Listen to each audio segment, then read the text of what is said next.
जो इस वक्त महाराष्ट्र को कुछ लोग सोच रहे हैं कि यूपी बिहार बनाएंगे हम, तो ये तो हम हरगिज़ होने नहीं देंगे। और दूसरी बात, सिस्टम से किया जा रहा है, टेस्ट किया जा रहा है, तो अल्हम्दुलिल्लाह इनके टेस्ट का जवाब हम इनको कल देंगे। इन्होंने जो है 14 जुलाई को कोल्हापुर विशालगढ़ वाली घटना घटी, उसके बाद 15 अगस्त को जो है एक खबीस, मैं तो उसको महान मानता ही नहीं हूँ, हमारी नज़र में महान वो है जो लोगों की मदद करे, वो भले गैर मुस्लिम क्यों ना हो, चाहे वो पुलिस डिपार्टमेंट हो, बीएमसी डिपार्टमेंट हो, कोई भी डिपार्टमेंट हो, महान वो है जो इंसान हो के इंसानियत का काम करे। ये महान है नहीं, ये गुस्ताख है और हिंदुस्तान का गद्दार भी है, जिसने धर्म को निशाना बनाया और उस धर्म को निशाना बनाते हुए हमारे पैगंबर जनाब मोहम्मद रसूलुल्लाह सल्लल्लाहु अलैहि वसल्लम की शान में गुस्ताखी किया। और वो खबीस ये बोलता है कि जिनके आदर्श ऐसे रहेंगे तो उसके फॉलोवर कैसे रहेंगे। आप देख रहे हैं आमना सामना मीडिया। वीडियो को शेयर कीजिए, चैनल को सब्सक्राइब नहीं किया है आपने तो सब्सक्राइब जरूर कर दीजिए। उस खबीस को मालूम पड़ना चाहिए जहाँ से दीन फैला, मदीना शरीफ सऊदी से, आज वो जाके देख ले उस जगह पे सोना निकल रहा है, मगर वहाँ इसके जैसे बकवास करने वाले मौजूद नहीं है। और इस्लाम पूरी दुनिया में मौजूद है, इसके जैसा बेहुदा बात करने वाला मौजूद नहीं है। और ये अगर सोच रहा है कि इस तरह बोल के, और हिंदुस्तान के मुसलमान तो खामोश थे मगर महाराष्ट्र के मुसलमान कभी खामोश नहीं रहेंगे। हमने ये फैसला किया है कि कल 3 बजे 23 अगस्त बाद नमाज जुम्मा 3 बजे महाराष्ट्र के गवर्नर के पास हम जाएंगे, क्योंकि हमने 70 से ज़्यादा FIR मेरे पास ये मौजूद है, जिसमें 0 FIR भी है, एलिगेशन भी है और कलम वाली FIR भी मौजूद है जो 70 के ऊपर है। इतनी FIR होने के बावजूद, मुंबई हाई कोर्ट में जाने के बावजूद वो संत अपने आप को दाऊद इब्राहिम और उसामा बिन लादेन समझ रहा है, तो ये उसकी गलत फहमी। हम महाराष्ट्र के संविधान पे भरोसा करते थे, करते रहेंगे, मगर ये कोई ना सोचे कि संविधान के नाम पे हम अल्लाह उसके रसूल की तौहीन गुस्ताखी सुनेंगे, तो ये कभी नहीं हो सकता। इन्होंने 14 जुलाई को कोल्हापुर में हमला करवाया, उसके बाद 15 अगस्त को हुजूर की शान में इस खबीस के जरिए गुस्ताखी कराया। इसी 15 अगस्त 2024 को नासिक में जुम्मा के वक्त जानबूझ के रैली निकाली बांग्लादेशियों के नाम पे। बांग्लादेशियों का मुद्दा ये है, बांग्लादेश की प्रधानमंत्री शेख हसीना नरेंद्र मोदी के साथ में हाउस में मौजूद है और बांग्लादेशियों के नाम पे जगह जगह पे मुसलमानों को मारा जा रहा है। तो मगर एक बाप की औलाद है ना, पूरे बजरंग दल, विष्णु हिंदू परिषद और जितनी भी ये सेना है ना, ये आए हमारे घरों के पास आके दिखाए। मेरे चेहरे पे भी दाढ़ी अल्हम्दुलिल्लाह, मैं भी कुर्ते पजामे पे रहता हूँ। कौन कितने बाप की औलाद है हमारे पास आके दिखाए। ये एका दिक्का चुनने के गरीब मुसलमानों पे हमला करने वाले ये सोच ले कि मुसलमान सिर्फ गवंडी भिवंडी मुंबई महाराष्ट्र हिंदुस्तान में नहीं, पूरे दुनिया में मुसलमान मौजूद है। और कलमे की बुनियाद पे इधर से मैं नारे तकबीर बोलूंगा, पूरी दुनिया में अल्लाह अकबर के जवाब आएगा, ये सुन ले। और दूसरी बात ये सोचे कि अल्लाह रसूल की शान में गुस्ताखी करके हम वो यूपी वाले नहीं हैं कि आप क्या बोलते हैं, हम फैसला करने वालों में से हैं। और हमारा फैसला ये है महाराष्ट्र के गवर्नर साहब से कि उस गुस्ताख को गिरफ्तार किया जाए। दूसरा, 17 अप्रैल थाना जिला उल्लासनगर में इन हरामखोरों ने ये नारे लगाए कि माज़अल्लाह, अल्लाह तेरे बाप का नाम, जय श्री राम। हम किसी देवी देवता के ऊपर नहीं बोलते। अगर मैं बोलना चालू करूँ तो फिर लोगों को जवाब देने की ताकत देने की। मैं जानता हूँ कौन सा देवी देवता क्या था, मगर वो हर धर्म वालों के अपने भगवान का अपना इज्जत है। हम किसी की तौहीन करना नहीं चाहते। और कोई हरामखोर ये सोचे कि तौहीन करे और किसी रिक्शा ड्राइवर जो मुख्यमंत्री बना है उसके पहलू में छुप जाए, वो रिक्शा ड्राइवर 5 साल के बाद थाना में रिक्शा ना चलाया और फिर कहीं शाखा प्रमुख बन के नहीं बैठा, तो ये यूसुफ अंसारी दाढ़ी निकाल देगा, क्योंकि हम सब कुछ बर्दाश्त कर सकते हैं। हमारे नबी की शान में गुस्ताखी हम कभी नहीं बर्दाश्त करते। सर, जिस तरह से पूरे मुल्क में माहौल बिगाड़ने का काम किया जा रहा है, खासकर मुसलमान तबके को बहुत उकसाया जा रहा है, तो ऐसे नौजवान जो जोश और खरोश में आकर कानून का उल्लंघन करते हुए सड़कों पर निकलेंगे, ऐसे नौजवानों से क्या आह्वान करेंगे? मैं ऐसे मुसलमानों से कहना चाहता हूँ कि ये हिंदुस्तान ने पूरी दुनिया में पूरे मुसलमानों का पूरा हक है, ये हिंदुस्तान में भी मुसलमानों का पूरा हक है, मगर आपके सामने जानबूझ के ऐसे मसले पैदा किए जाते हैं कि मुसलमान रोडों पे निकले। और मुसलमान मर तो सकता है, मेरा ईमान है, मुसलमान किसी को नुकसान नहीं पहुंचा सकता है। ये आप लोग कहीं भी अगर रैली वगैरह निकालते तो जानबूझ के बजरंग दल वाले, RSS वाले घुसते हैं और घुस के किसी का नुकसान करें और उसमें नाम मुसलमान का डालते। तो कल बाद नमाज जुम्मा 3 बजे VT रेलवे स्टेशन से गवर्नर हाउस के लिए रैली आपकी जो रैली है, इस रैली के लिए कानूनी कार्य जो भी किया जाता है, वो परमिशन वगैरह का क्या आपने किया इसका? हमें किसी चीज़ की परमिशन की ज़रूरत नहीं है। इसकी वजह ये मैं बताता हूँ आपको। जब 15 अगस्त को गुस्ताखी हुई और उसके बावजूद भी 17-18 अगस्त को उसी गुस्ताखी धारा 144 लगा के रैली निकाली गई और रैली में ये नारे लगाए गए कि उठाओ डांडिया, मारो लांडिया। मैं बोलता हूँ किस मैदान में डांडिया लेके आते आओ, वो मैदान में लांडिया आने तैयार है। अगर तुम एक बाप की औलाद है तो समझे, आराम खोलो, अपनी सोच को बदलो। आज बच्चियों के 4-4 साल की बच्चियों के रेप हो जा रहे, कई लोगों की नौकरियां छूट गई, रेलवे में किसी में भी नौकरी नहीं बाकी रह गई। तुमको लांडिया से मारने से मसले हल नहीं होंगे। अगर तुम एक बाप के औलाद हो तो किस मैदान में आते हो, डांडिया लेके आओ, मैं ये मेरे लांडिया लेके आने तैयार हूँ। हाँ, देखिए शाकिर अंसारी साहब, ऐसा है कि जिस तरह से ये तो एक तरह की तहरीक जो है आपकी जेल भरो आंदोलन जैसी होगी। हम जेल भरने वाले नहीं है। हम क्यों जेल भरेंगे? अगर जेल भरना है उन खबीसों को गिरफ्तार करो जिसने अल्लाह की तौहीन किया। अगर गिरफ्तार करना है तो उनको गिरफ्तार करो जिन्होंने सवेरे 8-9 बजे कोल्हापुर में विशालगढ़ में जाके औरतों पे तलवार मारी, आदमियों पे तलवार मारे। हम तलवार मारने की बात कहाँ कर रहे? मेरा तो वादा है पूरे मुसलमानों से, मुसलमान तो मुसलमान, किसी रेलवे स्टेशन की ट्यूबलाइट तक नहीं बुड़ेगी, किसी हिंदू दरवाजे पे पत्थर तक नहीं जाएगा। जिम्मेदार मैं हूँ। अगर कुछ होता है तो सबसे पहला मुझे जेल में डालना, आजाद मैदान में लगा के फांसी लगा देना। हम हिंदू भाइयों के खिलाफ नहीं, हम हिंदू बच्चे और बहनों के खिलाफ नहीं, हम इन सरकार के खिलाफ है जो हिंदू मुसलमान का नाम लेके दंगा करवाना चाहती है। ये पूरी पॉलिटिकल पार्टी के मैदान में आ जाए, हमारी तना कमेटी हजरत ख्वाजा गरीब नवाज मैदान में है, देखते कौन किसके पैदा हुआ है। और फिर वापस हमारा देश 2014 से गुलामी की तरफ बढ़ रहा है। क्या आपको ये, आप लोग ये बात मानते हैं? मेरी ऐसी सोच है। दूसरी बात रही इस्लाम की, एक प्रोपेगेंडा बनाया जाता है कि इस्लाम 1400 वर्ष पहले का है। अल्हम्दुलिल्लाह, अल्लाह उसका रसूल का करम है, मैं कुरान हाफिज का कोर्स, हदीस शरीफ का कोर्स, लॉ ऑफ इंडिया का कोर्स, सारे कोर्स कर रहा हूँ।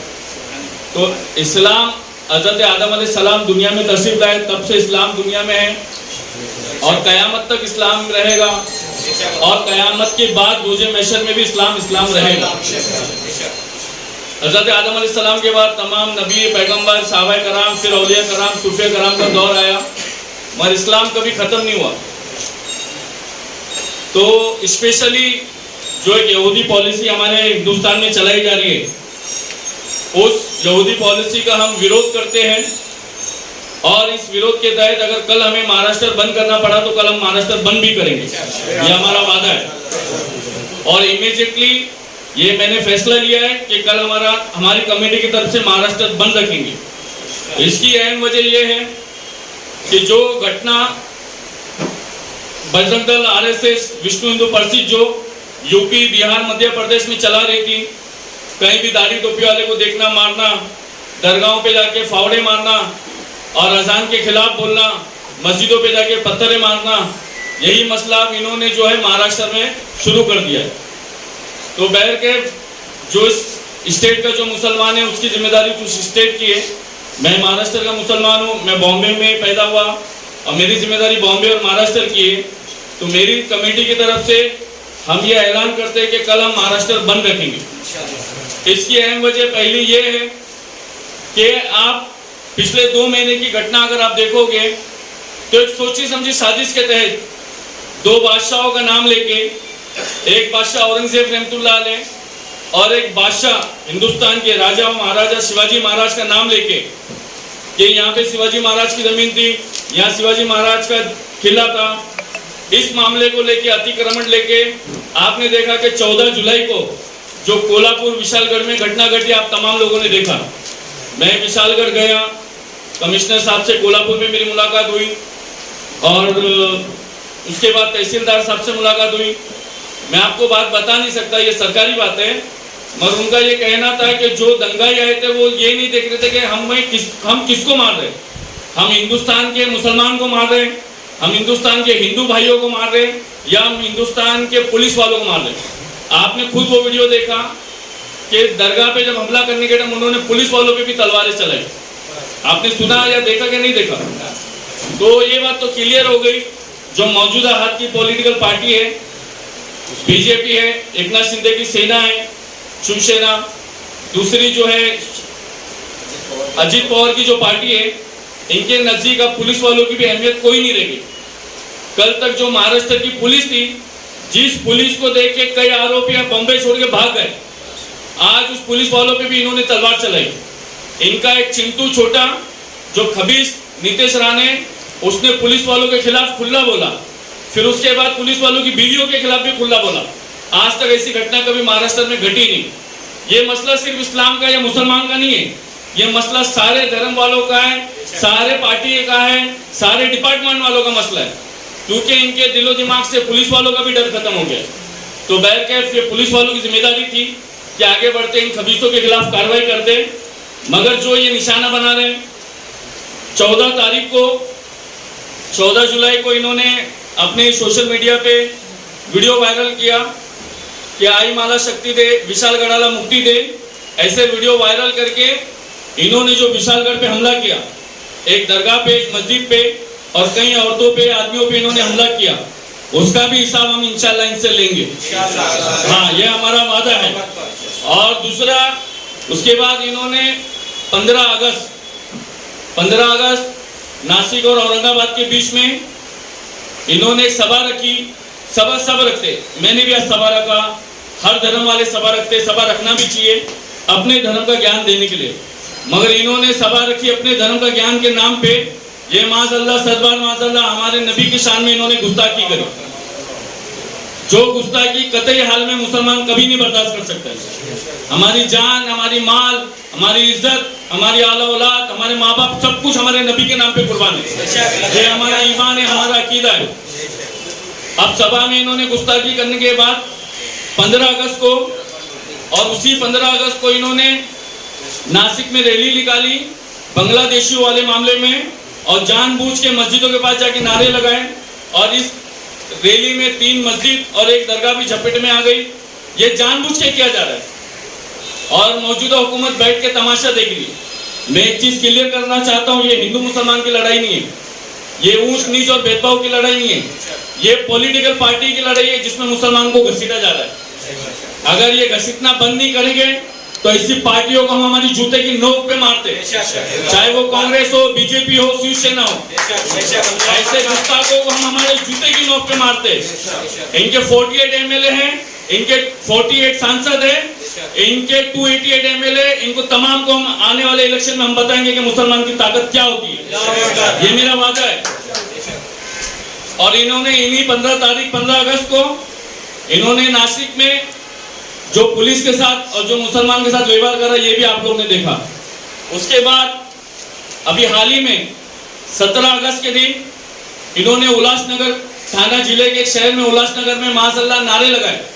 अब तक ये नारे लगाते थे कि माज़अल्लाह, मोहम्मद तेरे बाप का नाम, जय श्री राम। अब इनकी खबीसों की ताकत इतनी बढ़ गई कि अल्लाह तेरे बाप का नाम, जय श्री राम।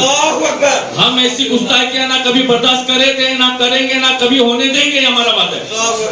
उसके लिए हमें जो भी करना पड़ेगा हम करने तैयार हैं। आप लोगों को कुछ सवाल पूछना है तो पूछ सकते हैं इन 4 सब्जेक्ट के तहत। रामगिरी के खिलाफ विरोध में आपने कहीं एफआईआर दर्ज कराई है या पेश किया है सरकार? वो महान है ही नहीं, वो हिंदुस्तान में एक आतंकवादी सोच रखने वाला, जो अल्लाह उसके रसूल के शान में गुस्ताखी करने वाला, हम उसको महान मानते ही नहीं। हमारी नजरों में महान वो है जो बॉम्बे में गटर साफ करता है, उसके जूते भी हमारे सर आंखों पर। हम महान उस पुलिस वालों को मानते हैं जो तड़कती हुई बिजली में, तूफानी बारिश में खड़े रहकर ट्रैफिक हटाता है, हम वो पुलिस वालों को महान मानते हैं। हम महान उस डॉक्टर को मानते हैं जो मरने वाले इंसान को जिंदा करता है, हम उसको महान मानते हैं। वो उसको हम महान मानते ही नहीं। वो ऐसा खबीस है जिसने तमाम मुसलमानों के दिलों को दुखा दिया, और उस खबीस के खिलाफ 70 से ज्यादा एफआईआर यहाँ मेरे टेबल पे मौजूद है, जिसमें 0 एफआईआर भी मौजूद है और कलम वाली एफआईआर भी मौजूद है। दूसरी बात, हमने मुंबई हाई कोर्ट में पिटीशन फाइल की, और मुझे नहीं लगता है कि हाई कोर्ट की तरफ से कुछ सही फैसला आएगा। परसों हमने पिटीशन फाइल की, कल इसमें सुनवाई हुई, और हमारे वकील ने बोला कि सर इस पे तत्काल एक्शन लिया जाए, सोमोटो एक्शन लिया जाए। तो आगे से हमें जवाब मिलता है कि क्यों, क्या बात है? बोले नहीं, इसकी वजह से कई मुसलमानों के दिलों को तकलीफ हुई, कई मुसलमान पुलिस स्टेशन में जाके बैठे हुए। तो बोले कुछ हुआ नहीं ना, जजों का जो स्टेट में ये कहना है कि कुछ हुआ नहीं, मतलब जज भी चाहते हैं कि कुछ होंगे तो एक्शन लेंगे, ये होने का इंतजार कर रहे। रही बात उस गुस्ताखी रसूल की, उसको तो हम इंशाल्लाह 24 घंटे के अंदर गिरफ्तार करवा के रहेंगे। ना एक ट्रेन चलेगी ना एक बस चलेगी 24 घंटे के बाद। आपने कहा 70 एफआईआर हो गई है इनके खिलाफ में, तो अब तक के उसकी गिरफ्तारी के लिए, जबकि मौलाना अजहरी को एक ही कमेंट्स पे गिरफ्तार कर दिया गया। इसकी गिरफ्तारी नहीं होने की अहम वजह यह है, इसकी जिम्मेदार पुलिस नहीं है, इसकी जिम्मेदार मौजूदा सरकार है। पुलिस के आज सिर्फ पुलिस को पेन दे दिया गया, पावर इनसे छीन लिया गया। मैं रात दिन पुलिस डिपार्टमेंट में बैठता हूँ और पुलिस वालों को अच्छी तरह से जानता हूँ। पुलिस वालों के हाथ में कलम दे दिया गया कि आप चलाओ, आपके पास जो आता है आप लो, आपको जो बोलता है आप लिखो, मगर गिरफ्तार मत करो। ये इतनी बड़ी आतंकवादी साजिश जो रच रही है ये तीनों पॉलिटिकल पार्टियों की तरफ से, इसका नतीजा ये महाराष्ट्र विधानसभा में तो देखेंगे। और इसका जो गुस्ताखे रसूल है, इसको गिरफ्तार करवाने के लिए कल चाहे 1 मुसलमान हो, 1000 मुसलमान हो, 1 लाख मुसलमान हो, कल हमारी बड़ी तादाद में बड़ी रैली महाराष्ट्र के गवर्नर के घर पे हम जाएंगे। कहाँ से रैली स्टार्ट होगी? ये रैली वीटी स्टेशन से स्टार्ट होगी और गवर्नर के घर पे जाएंगे, और जब तक ये गिरफ्तार नहीं होगा तब तक हम खामोश नहीं बैठेंगे। आपने कहा कि हमने कोर्ट में पिटीशन डाला हुआ है, तो कोर्ट से उसका कुछ रिएक्ट हुआ है कि उसको गिरफ्तार किया जाएगा, कुछ उसका जजमेंट आया है आपको? कोर्ट का तो ये कहना है कि ऐसा कुछ हुआ ही नहीं, तो मालूम पड़ रहा है कि कोर्ट क्या जजमेंट देगा। एफआईआर के ऊपर तो कोर्ट ने किया था जजमेंट। कोर्ट ने अभी नेक्स्ट वीक का टाइम दिया है हमारे को, मगर जो कोर्ट का कहना है कि अभी तो ऐसा कुछ हुआ नहीं, तो इंशाल्लाह हम करके दिखाएंगे जो कर सकते, क्योंकि इन्होंने जो गुस्ताखी की हद पार करी है। कल तक ये हुजूर के शान में गुस्ताखी करते थे, अब इन्होंने अल्लाह के शान में भी गुस्ताखी करी। इनको ऐसा लगता है कि हमारी बहनें, हमारी बेटियां 2014 के बाद बुर्का पहनना चालू करी। इनको ऐसा लगता है कि 2014 के बाद मस्जिदों में अजान चालू हुई। इनको ऐसा लगता है कि 2014 के बाद दरगाहें बनी, मस्जिदें बनी। इनको ऐसा लगता है कि 2014 के बाद बॉम्बे में और इंडिया में मुसलमान आया, तो इनको इंशाल्लाह वापस 2014 के पीछे हम पहुंचा के रहेंगे। कम से कम महाराष्ट्र में बीजेपी को 2014 के पीछे हम पहुंचा के रहेंगे।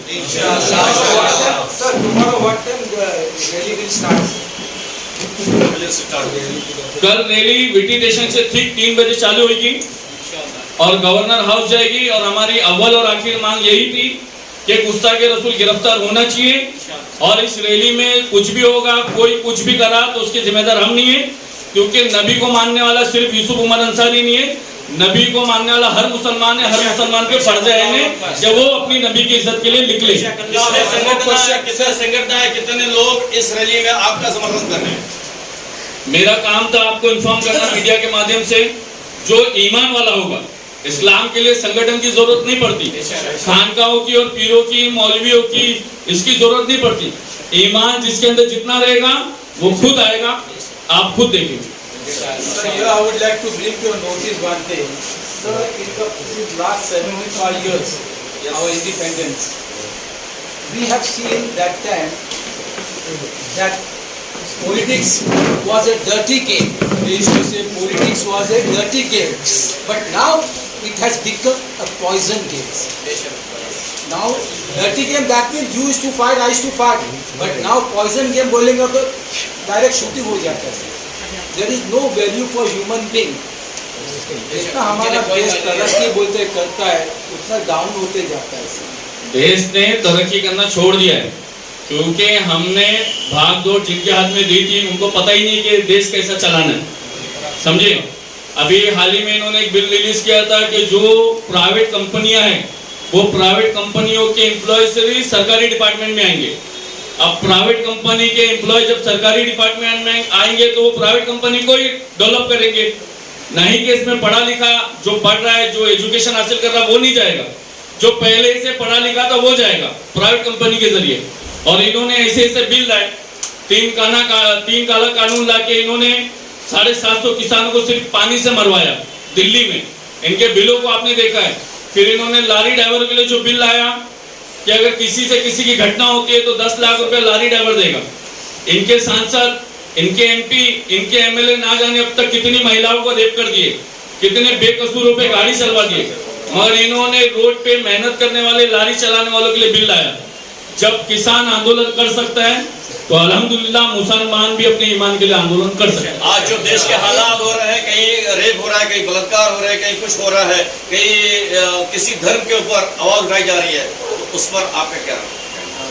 जो रेप हो रहा है, जो बलात्कार हो रहा है, उसके जिम्मेदार सीधे सीधे जो महाराष्ट्र में हो रहा है तो महाराष्ट्र सरकार है, देश में हाँ, और देश में हो रहा है तो देश की सरकार है। जो जिनको मणिपुर की घटना नहीं दिखी, समझे आप, मणिपुर की घटना पे एकदम खामोश थे, इनको इजराइल दिख रहा था, बात समझे आप। तो जो जितना बड़ा है वो उतना बड़ा बेवकूफ बैठा हुआ है और लोगों को बेवकूफ बना रहा है। तो देश की जो जिम्मेदारी जिनके हाथ में हमने दी है वो ऐसे है, ना उन्होंने अपनी बीवी का ख्याल करा, ना जिनकी खुद की औलाद है, और जिसकी औलाद है उन्होंने अपने बच्चों को डायरेक्ट खेल में छोड़ दिया, समझे। तो देश जब ऐसे के हाथों में रहेगा तो हमारी बहनें, बेटियां, बच्चे सुरक्षित नहीं रहेंगे। सर, मैं इस मणिपुर से ये बात पूछना चाहूंगी कि शरद पवार ने कहा था कि मुंबई वापस मणिपुर होने जा रही है, तो आपका क्या टिप्पणी रहेगी इस पर? शरद पवार ने कहा था, देखो सबसे पहली बात, मैं ना किसी पॉलिटिकल पार्टी का प्रवक्ता हूँ, मैं आपको बताता हूँ, ये जितने भी है, जितने भी पॉलिटिकल पार्टी है, सब चोर है, समझे। कोई छोटा चोर है, कोई बड़ा चोर है, ये सिर्फ अपने अपने फायदे के लिए मणिपुर को, मुसलमान को, मदरसे को, मौलाना को, मस्जिद को इस्तेमाल करते हैं। ये कोई भी पॉलिटिकल पार्टी किसी की भी नहीं। यूसुफ अंसारी साहब, एक सवाल है कि महाराष्ट्र के मुख्यमंत्री, मेरी ये रिक्वेस्ट है कि हम लोग अपना जो मेन एजेंडा है 15 अगस्त के दिन जो वाक़े वहाँ रामगिरी जो सोकर नाम, मैं उसी सवाल पे आ रहा हूँ, उसी को पकड़ के बात करते हैं कि नहीं, तो मैं उसी सवाल पे आ रहा हूँ। ये जो 15 अगस्त को मामला हुआ और शैतान रामगिरी ने जो नाउजुबिल्ला हुजूर की शान में गुस्ताखी की, महाराष्ट्र के मुख्यमंत्री एकनाथ शिंदे जी वो कहते हैं कि रामगिरी के बाल को कोई बाका नहीं कर सकता और हमारा जो सरकार जो संतों के आशीर्वाद से चलती है। तो क्या संतों के आशीर्वाद से चलती है, संविधान से चलती है? सबसे बड़ा सवाल ये है। और उस स्टेज के साथ, उस स्टेज पर जो है रामगिरी के ने जो है साझा किया मुख्यमंत्री के साथ में, तो क्या इस हालात में, इस रियासत में मुसलमान को इंसाफ मिल सकता है कि मुख्यमंत्री इतना घटिया बयान देता है? इस राज्य में नहीं बल्कि पूरे हिंदुस्तान में, मुसलमान तो दूर की बात है, पूरे हिंदुस्तान में किसी को भी इंसाफ नहीं मिला और मुसलमान को इंसाफ मिलेगा नहीं, मुसलमान को इंसाफ छीनना पड़ेगा। महाराष्ट्र बात करें, हम महाराष्ट्र की बात और दूसरी बात, महाराष्ट्र की जो बात है, जब अगर राज्य की सरकार संत संतों से चलती है तो फिर आपको एमएलए खरीदने की क्यों जरूरत पड़ी? संत को खरीद के प्रवचन देना था। आपने शिवसेना तोड़ी, आपने शिवसेना नहीं तोड़ना था, संतों को लेके विधानसभा नया लड़ना था। और दूसरी बात ये बोल रहे हैं कि ना कि संत का बाल भी नहीं टूटेगा, संत का बाल नहीं टूटेगा। महाराष्ट्र विधानसभा के बाद पूरा टकला होकर महाराष्ट्र का मुख्यमंत्री फिरेगा, ये हमारा वादा है। हाँ, हम अल्लाह के रसूल की गुस्ताखी ना कभी बर्दाश्त करे थे, ना कभी कर सकते। अच्छा, कल बंद का आह्वान जो दिया आपने, तो आपने किस तरह से, किस माध्यम से मुसलमानों तक या इस देश के सेकुलर अवाम तक ये बात पहुंचाई है कि कल भारत बंद हो गया, महाराष्ट्र बंद होगा? क्या तरीका इस्तेमाल किया? महाराष्ट्र बंद का जो हमको मैसेज देना वो हम मीडिया के जरिए, आपके जरिए, चैनल के जरिए दे रहे हैं सर। एक दिन पहले दे रहे हैं सर आप? नहीं, हाँ, तो एक ही दिन पहले दिया जाता है, 24 घंटा पहले देना ही ठीक है। एक हफ्ता पहले देंगे तो ये हमको बंद कर देंगे। सर, लेकिन किस तरह का बंद आप अनाउंस कर रहे हैं कि कल जो बंद रखा जाएगा वो किस तरह का बंद? सबसे पहली बात, जो ईमान वाला मुसलमान होगा वो अपनी अपनी नौकरी पे नहीं जाएगा, फर्स्ट पॉइंट। दूसरी बात, ईमान वाला मुसलमान होगा, चाहे उसकी कपड़े की दुकान हो, चाय की दुकान हो, भटिया खाना, वो बंद रखे। हम कहीं जा सके नहीं जा सके, कम से कम अपने अपने इलाके में अपनी अपनी दुकानें, अपने अपने कारोबार सब बंद रखे। दूसरी बात, पूरी कोशिश करे, हमने सब दरवाजे खटखटा के देख चुके, हमने पुलिस के पास जाके देख चुके, डीजीपी डीआईजी के पास जाके देख चुके, हम हाईकोर्ट के पास भी जाके देख चुके, हम सब देख चुके। अब हमारे पास जाना है महाराष्ट्र के गवर्नर के पास कि ये जो सारा मामला हो रहा है, महाराष्ट्र का गवर्नर कोई पॉलिटिकल पार्टी का तो है ही नहीं, उसकी जिम्मेदारी है कि इसके ऊपर एक्शन लेना चाहिए। और जब तक महाराष्ट्र का गवर्नर इसके ऊपर एक्शन नहीं लेगा, हम हमारी लड़ाई चालू रखेंगे। आप कल जो मुंबई बंद की बात कर रहे हो या पूरा महाराष्ट्र बंद की बात कर रहे हैं? पूरा महाराष्ट्र बंद। अच्छा, एक सवाल जो है ये शामिल हो रहे हैं, मैंने क्या बताया सर, जो ईमान वाला होगा वो हमारे साथ आएगा। तो ये पैगाम जाएगा कैसे उनका? ये जाएगा आप लोगों के माध्यम से, हर न्यूज चैनल के माध्यम से जाएगा। मुझे भरोसा है इस्लाम में वो पावर है। जब हजरत इब्राहिम अलैहिस्सलाम पहाड़ की चोटी पे इस्लाम की खिदमत के लिए निकले तो हज़रत इब्राहिम अलैहिस्सलाम ने सवाल किया, अल्लाह ताला मेरी आवाज़ कैसे जाएगी, आबादी बहुत दूर दूर रहे। तो अल्लाह ने हुक्म दिया, इब्राहिम आवाज़ देना तुम्हारा काम है, लोगों के दिलों तक दिमागों तक पहुंचाना मेरा काम है। और आज तो सोशल मीडिया मौजूद है। यूसुफ साहब, सोशल मीडिया नहीं, हमारा सबसे बड़ा जो नेटवर्क है, हमें किसी मीडिया की भी ज़रूरत नहीं, हम ये समझते हैं, क्योंकि हमारे मदारिस और मसाजिद जो है वो हमारा सबसे बड़ा नेटवर्क है। तो क्या आपने आइमा कराम या मौज़िन है या क्रिस्टियन है, मसाजिद के ज़रिए मदारिस के ज़रिए इस पैगाम को आम करने की कोशिश की? हमने आप तक पैगाम पहुंचाया। मैं वापस रिटर्न बात बोलता हूँ, जो ईमान वाला रहेगा वो खुद इस चीज़ को फॉलो करेगा और इस पैगाम को आगे तक पहुंचाएगा। यूसुफ साहब, एक सवाल आप ऐसा है कि आपने इसका निवेदन दिया हुआ है? नहीं, निवेदन हम दे के थक चुके। रोजाना 2 पुलिस स्टेशन 3 पुलिस स्टेशन में दे रहे, और इस बात का हमको वक्त पर वक्त दिमाग में लगता है कि कहीं हमारे वजह से कहीं पुलिस स्टेशनों में भेदभाव ना पैदा हो जाए, पुलिस को तकलीफ नहीं आ जाए। हमने हमेशा महाराष्ट्र की पुलिस को साथ में लेके काम किया है। ये मैं आपको बताना चाहता हूँ, बताइए बताओ। हमने महाराष्ट्र की पुलिस को लेके हमेशा इसलिए काम किया है क्योंकि हम महाराष्ट्र की पुलिस को दुश्मन नहीं मानते, और इस चीज़ को ताबड़तोड़ एक्शन में इसलिए ले रहे क्योंकि हर जगह पे आप देख रहे पुलिस स्टेशन में भीड़ बढ़ रही है, पुलिस स्टेशन में भीड़ बढ़ रही है। तो ये भीड़ एक दिन महाराष्ट्र के गवर्नर के पास ही बढ़ने दो ना, क्यों पुलिस वालों को हमको डिस्टर्ब करने का है? पुलिस थोड़ी गलत कर रही है, पुलिस तो हमेशा अपनी ड्यूटी निभा रही है। पुलिस आपको गवर्नर तक पहुंचने तक ये मौका देगी? हमें पुलिस पे पूरा भरोसा है। हमने कभी भी, एक मिनट सर, हमने कभी पुलिस के विरोध काम नहीं किया, और कई काम जो है आप देख सकते हैं, ये नशा मुक्ति अभियान हम चला रहे और इसमें पुलिस ने हमारे को खुल के साथ दिया। और आपको ऐसा लगता रहेगा कि मैं हिंदू समाज के विरोध हूँ या हिंदू भाइयों के विरोध हूँ। आप इसमें देख सकते हैं जो नशा बेचने वालों के नाम है, इसमें मैंने मुसलमानों के नाम लिख के क्राइम ब्रांच को दिया। मेरे नजदीक जो गलत है वो गलत था, गलत है, गलत ही रहेगा। भाई वो मुद्दा हट जाएगा आपके। नहीं, मैं आपको बताना इसलिए जरूरी, आपको ऐसा लगता रहेगा मुद्दे पे जा रहे हैं। नहीं, आपको ऐसा लगता रहेगा कि सिर्फ मैं हिंदुओं के खिलाफ हूँ। जो हिंदुस्तान में मुसलमान को नुकसान पहुंचाने की कोशिश करेगा, हिंदुस्तान में नुकसान करने का काम करेगा, हम उसके खिलाफ है। इस वक्त जो खबीस ने नुकसान पहुंचाया है मुसलमानों के दिलो दिमाग को, हम कल जाएंगे गवर्नर के पास और उसको गिरफ्तार करवाएंगे। यूसुफ भाई, जैसे कि ये कोई पहला मामला नहीं है कि अल्लाह के रसूल की शान में गुस्ताखी की जा रही है, हमेशा से होता भी आया है। इन्हें जब भी चुनाव आता है, मुसलमानों के वोट बैंक को तोड़ना होता है, तो ऐसे ही मुद्दे खड़े किए जाते हैं। क्यों ना क्योंकि इंडिया और महाराष्ट्र के सारे मुस्लिम संगठन मिलकर, क्योंकि आज तकरीबन 30-35 करोड़ की आबादी गालिबन हमारी पूरे भारत देश में है, अगर ये सारे लोग मिलकर सुप्रीम कोर्ट पर एक प्रेशर डालते हैं कि किसी भी माइनॉरिटीज के धार्मिक भावनाओं को ठेस पहुंचाया जाता है, तो उस पर इतना कड़ा कानून लाया जाए कि उसे सीधा टेररिस्ट की सजा दी जाए। ऐसा क्यों प्रावधान आप लोग जोर नहीं देते उस पर? ऐसा कानून आ गया है। मैं आपको बताना चाहता हूँ 2023 28 अप्रैल का ये सुप्रीम कोर्ट का जजमेंट है कि कोई भी किसी के भी धर्म के खिलाफ बोलता है और कोई कंप्लेंटर नहीं आता है तो 100 मोटो एक्शन लेने का पुलिस वालों को, हर स्टेट वालों को सुप्रीम कोर्ट ने बोला। First point. सेकेंड पॉइंट, आज जिस तरह यूपी में, बिहार में पुलिस वालों के हाथ में कलम दिया था, पावर नहीं दिया था, आज हमारी महाराष्ट्र की पुलिस को भी इन्होंने इतना टाइट कर दिया है कि पुलिस एफआईआर ले रही है, पुलिस हमारी बात सुन रही है, मगर पुलिस कार्रवाई नहीं कर पा रही क्योंकि कांस्टेबल पीआई की तरफ, पीआई सीनियर की तरफ, सीनियर एसीपी की तरफ, एसीपी डीसीपी की तरफ और डीसीपी कमिश्नर, कमिश्नर डीजीपी की तरफ और डीजीपी होम मिनिस्टर की तरफ और होम मिनिस्टर अपने झोल की तरफ लगा हुआ है। तो क्या मिलेगा पावर? आप सोचो, ये पुलिस रात दिन मेहनत बंद करके पुलिस बनती है, मगर एक पॉलिटिकल नेता मेहनत करके थोड़ी बनता है। एक रिक्शा चलाने वाला देश का मुख्यमंत्री, चाय बेचने वाला प्रधानमंत्री, आप कभी पुलिस वाले को देखे हो? पुलिस वालों का जो भी स्टेप होता है वो अपनी मेहनत के, अपने बलबूते की बुनियाद पे होता है। मगर नेता बनने के लिए आपको कुछ नहीं करना है।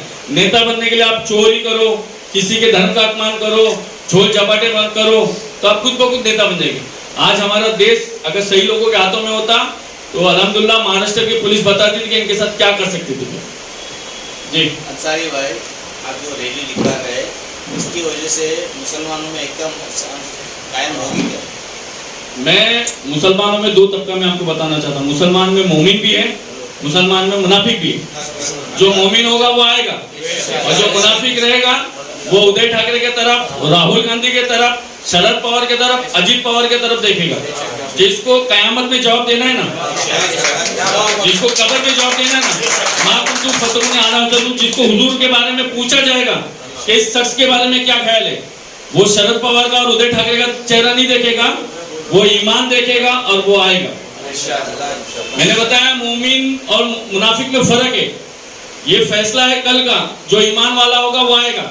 हमारे कुछ भी हो जाए, आप हमारे घरों को तोड़ दो, हमें जेल में डाल दो, हमारी बीवियां तलाक देके चले जाए, हमारे बच्चे मर जाए, मगर हम हुजूर की इज्जत पे ना कभी सौदा करे थे ना कभी करेंगे। मुसलमान जो है तो एक घर पे बैठना चाहिए कि जिस तरह से आप गरीब नवाज एसोसिएशन ये चला रहे हैं, आपके बैनर तले बड़े बड़े उलमा इकराम भी आना चाहिए प्रेस में, आप उलमा को लेकर क्यों नहीं चलते? आपको मैं बताऊं सर, दीन है ना किसी का मोहताज नहीं है, इस्लाम है, आप ये ध्यान रखें। तमाम उलमा मेरे सर के ताज है। आप ये नहीं मैसे समझना कि मैं उलमा की गुस्ताखी कर रहा हूँ। दीन उसका है जिसने दीन के लिए काम किया। दीन के लिए सुल्तान सलाउद्दीन अय्यूबी काम करे, कयामत तक उनका नाम है। दीन के लिए अर्तुगरुल गाजी ने काम किया, कयामत तक उनका नाम है। दीन के लिए जो काम करेगा उसका नाम कयामत तक रहेगा। दीन किसी आलिम का, किसी आल का, यूसुफ अंसारी का, खान का, पठान का मोहताज नहीं है। अल्लाह उसको पसंद करता है जो अल्लाह के दिन के लिए काम करता है, और जो सोचता है कि भाई मरने के बाद मेरे को जवाब देना है, वो आगे आएगा, वो काम करेगा। और हम इसमें हमारी भी जिम्मेदारी है। एक एंड्रॉइड फोन से लेके, एक चार्जर से लेके, EMI के घर, EMI की गाड़ी लेने तक हमको समझ है क्या? दीन की समझ नहीं है। क्यों उलमा आगे आएंगे, क्यों पीर आगे आएंगे? क्या कयामत में पीरों और उलमा को जवाब देना है, ये मुसलमान को जवाब नहीं देना है? हर मुसलमान को कयामत में अल्लाह इस तरह खड़ा करके पूछेगा, कोई भी तर्जुमान बीच में नहीं रहेगा, कोई भी सिफारिश करने वाला नहीं रहेगा। हुजूर जब आएंगे, जब फैसला हो जाएगा, जब हम गुनाहगार साबित हो जाएंगे, तब हुजूर हमारी शिफात कराएंगे। मगर जब हमारा और अल्लाह का आमना सामना होगा, कोई बीच में तर्जुमान नहीं होगा। ये सांसें किसकी दलाली में जो निकाल रहे हैं ना, हमने मशाल को वोट दिया, हमने पंजे को वोट दिया, और वोट देने के बाद आज हम यहाँ जमा होकर बैठे हुए ना, आज कोई पॉलिटिकल पार्टी हमारी नबी के बारे में नहीं बोलने तैयार है कि नहीं। हर भाषण में बोलते हैं सगड़ा मुसलमान माझा संगती, सगड़ा मुसलमान माझा संगती। कभी ये भी तो बोलो कि मैं भी मुसलमान के संगती हूँ। तुमने वक्त वोट के टाइम पे अपने MPO को अपने घरों में बिठाया, हाँ, हुजूर की इज्जत पे, कोल्हापुर के मसले में, विशालगढ़ के मसले में, सारे मसले में तुम्हारे MP सिर्फ मुसलमानों को रमजान में टोपी पहनाते 5 साल की। ये मुसलमान को खुश शर्म आना चाहिए कि इनकी टोपी नहीं पहने। इनको पूछे कि हमारे नबी की इज्जत की बात है, कि बता सवाल करेगा कि नहीं करेगा, समझे?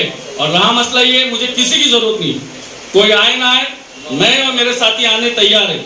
हमारा अंजाम कुछ भी होगा, हम उसको भुगतने तैयार हैं। ये हमारे जो सियासी लीडर हैं जिनको हम असेंबली में भेजते हैं मुसलमानों के मुद्दे उठाने के लिए, ये सारे सियासी लीडर जो है ऐसे मौक़ों पर, ऐसे मुसलमान के इशूज़ पर गूंगे, बहरे और अंधों की तरह बैठते हैं। उनके बारे में आप क्या कहना चाहते हैं? अभी ऐसा है, जब ये सांसद इलेक्शन चल रहा था तो मस्जिदों में मीटिंग चल रही थी। बड़े बड़े जालिम से अच्छा है कि छोटे जालिम को वोट दो, आपने सुना होगा, है ना? मस्जिदों में मीटिंग चली, मगर आज नामूस रिसालत के मसले में मस्जिदों में मीटिंग नहीं चल रही। हाँ, एकदम क्लियर बात। और दूसरी बात, ये जो सांसद है ना, ये आपको ऐसा लगता है कि ये हिंदुओं के बारे में बात करते हैं। मैं आपको लिख के देता हूँ, ये हिंदुओं के बारे में भी नहीं बात करते, मुसलमान के बारे में ये खबीज क्या बात करेंगे? मुसलमान नुमाइंदे नहीं, मैं आपको ही बात बता रहा हूँ सर। मुसलमान का नुमाइंदा ये क्या करेंगे? आज कितने साल से रेलवे में नौकरी बंद है, हॉस्पिटलों में नौकरी नहीं है, डॉक्टर नहीं है। ये मुसलमान के बारे में क्या बोलेंगे? हम इनको लिख लिख के दे रहे कि सैन हॉस्पिटल में, दवाखाने में डॉक्टर नहीं है, JJ में नहीं है। इन्होंने कभी अपने इलाके के हिंदू भाइयों के बारे में नहीं सोचा। और ये मुसलमानों को तो मालूम है ना, इनको तो पता है मुसलमान सहरी अपने रोजे से करेगा, मगर खाली इनको इफ्तारी कराना है, और इफ्तारी करा के ये मेरे को शाल पहनाएगा, मैं इसको टोपी पहनाऊंगा, मुसलमान खुश, समझे? जिस दिन मुसलमान सोचेगा ना अपने हक के बारे में, टायर, गाड़ी का टायर का पंक्चर बनाने वाले से लेके प्लेन बनाने वाले तक मुसलमान मौजूद है, ट्रेन चलाने वाले से लेके बस चलाने वाले तक मुसलमान मौजूद है। मगर मुसलमान को ये सोचना है कि कब्र में जाने के बाद वहाँ रिश्वत नहीं चलती। हाँ, ना कब्र में रिश्वत चलेगी, ना कयामत में चलेगी। ये दुनिया 2 दिन की, अगर ये नियत से मुसलमान जिया होता ना, तो आज मुसलमान का इतना नुकसान नहीं हुआ होता। नहीं, खैर तो मुसलमानों के लिए नहीं बोलेंगे। मैं मेंबरान असेंबली जो मुसलमान है उनकी बात करो। अब मैं नाम लेके बोलता हूँ, असलम शेख है, अमीन पटेल है, या इन जैसे और भी जो असेंबली में है वो खामोश है, तो ऐसे लोगों के लिए आप क्या करेंगे? मैं वो चाह रहा हूँ। अमीन पटेल है, असलम शेख है, अबू हासिम है, जितने भी MLA है, रईस है, जितने भी है, अगर मैं आपको बताया मुसलमान में 2 हिस्सा है, एक मोमिन का है, एक मुनाफिक का है। अगर इनके दिल में ईमान होगा, अगर ये मोमिन हो गए तो ये खुद बोलेंगे, है ना? ये इनको पता है, इनको मुहर्रम के लिए चंदा दे दो, खिचड़ा बनाने दे दो, शरबत बनाने दे दो, ये कौम खुश हो जाती है।